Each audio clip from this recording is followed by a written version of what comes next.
Let's give you a better look at where the flames are burning. This is right off Old Frenchtown Road. You can see that right there. Again, evacuations, though, are along Highway 49. Let's go to your reporter, Ashley Sharp, now. She's been talking with people who were forced to evacuate. Just a really scary situation, especially when you can see that smoke, Ashley, burning high in the sky.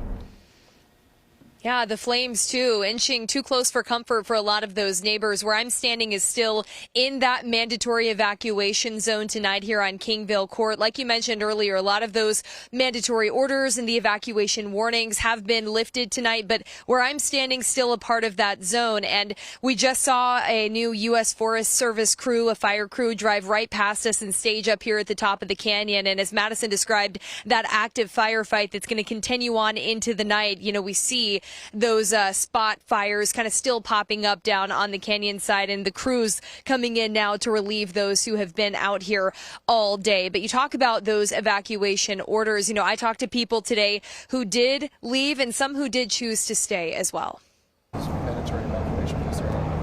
We were there as officers made the rounds, letting neighbors on Kingville Court know they needed to evacuate now. In the heart of a mandatory evacuation zone Tuesday evening. Well, I would have to be sure what's happening first. You know, you don't know if it's going to take your house out or not. So it didn't, and we praise God for that. Robert Hawk evacuated to his pastor's home for the night. He's lived here since 1969 and knows that prep for fire season in Dorado County is year-round. Just try to keep it cleaned up around, keep all the grass out and all that stuff.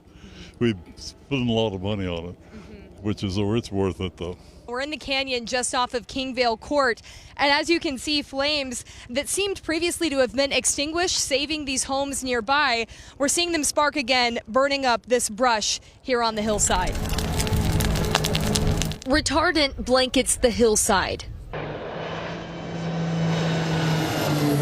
as the aerial attack kept these flames from creeping too close to homes. A charred canyon left behind, evidence that the Bonanza Fire swept through. We were kind of ready.